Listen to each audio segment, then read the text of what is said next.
Hey guys, thank you for watching the Slat Rock channel, and today I'm going to give you 6 things you never knew about primetime Brian Lee. Number 1. From stardom to sidewalk in the WWE. The early 90s was a strange time in WWE.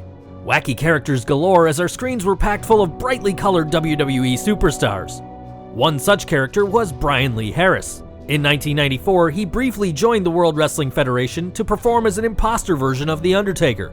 The $1 Million Man Ted DiBiase, who originally introduced The Undertaker into the WWE at Survivor Series 1990, claimed to have found The Undertaker, who disappeared after losing a casket match to Yokozuna at the 1994 Royal Rumble. Shortly after this, Lee became a member of the $1 Million Corporation and wrestled as, quote, The Undertaker. DiBiase claimed he convinced The Undertaker to come back with his vast amounts of money. For several weeks, Lee wrestled matches as The Undertaker while Paul Bearer, quote, made contact with the real Undertaker and promised to produce him at SummerSlam in August 1994. Finally, at the event, Lee's Imposter Undertaker faced off against the actual Undertaker and was defeated. After the match, DiBiase fled from ringside while The Undertaker rolled the imposter into a casket that was taken away. Although the idea was for Lee to continue portraying the Imposter Undertaker for some time afterward and to have more matches against the actual Undertaker, WWE dropped the storyline after SummerSlam. For reasons unknown, he was immediately released from the WWE. Number 2. First wrestler to be managed by Sonny. Even though Brian made his professional debut in the United States Wrestling Association in 1988, he rose to fame in the early 90s. 1992 saw Lee debut for the newly formed Smoky Mountain Wrestling as Primetime Brian Lee. He would earn the distinction of being the promotion's first heavyweight champion when he defeated Paul Orndorff in a tournament final. He would also become the first wrestler to be managed by Tammy Sytch, later known as Sonny. Number 3. Improper use of Mark Calloway's name. According to the Jim Cornette and Paul Bearer shoot, Brian Lee made a habit of claiming to be The Undertaker whenever he found himself in trouble, which was often. There was an incident where the police were summoned to Lee's residence due to a domestic disturbance call. Lee immediately started telling the cops that he was The Undertaker Mark Calloway. A local newspaper then ran a story about the incident with the headline, WWE Wrestler Arrested for Domestic Violence. The actual Undertaker was completely unaware of any of this until someone asked him about the incident.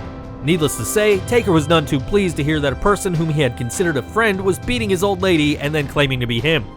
Number 4. Return to WWE. In 1997, Lee returned to WWE as Chains, a member of the biker faction Disciples of Apocalypse, or DOA, along with leader Crush and his cousins the Harris brothers, who were renamed 8-Ball and Skull. The foursome feuded with Los Boricuas, the Nation of Domination, and the Truth Commission during the WWE's Gang Wars storyline. Lee remained in WWE until the summer of 1998 when he was released once again. Number 5. Stints in other promotions. TNA. After several years out of the spotlight, Lee debuted in Total Nonstop Action Wrestling in 2002, teaming with Slash as the Disciples of the New Church under the leadership of manager Father James Mitchell. On November 13th, Lee and Slash won the NWA World Tag Team Championship when they defeated America's Most Wanted, the team of Cowboy James Storm and Wildcat Chris Harris, thereby ending their undefeated streak. They later lost the titles back to AMW on January 8, 2003. Lee left the company soon after the title loss and only appeared from time to time on smaller independent events. He's currently a regular for NWA Southern All-Star Wrestling, ECW. By early 1996, Lee had began appearing for the Philadelphia upstart promotion Extreme Championship Wrestling. He performed initially under the guise of Primetime Brian Lee and was allied with Raven as a hired bodyguard for his stable. He had a great feud with Tommy Dreamer, and from late 1996 onward, Lee began feuding with Terry Funk. He also became a part of the latest incarnation of Triple Threat with Shane Douglas and Chris Candido. During this time, a masked wrestler began stalking Shane Douglas. The big reveal disclosed that it was Lee under the mask, and he was attacked and kicked out of the group, with his place being taken by Bam Bam Bigelow. Lee left the promotion soon after. And number 6, his wrestling cousins. After his short stint with the WWF, Lee returned to SMW and had a short stint at the United States Wrestling Association, where he teamed with his real-life twin cousins, Ron and Don Harris. Surprisingly, he's also a distant relative of the real Undertaker, Mark Calloway.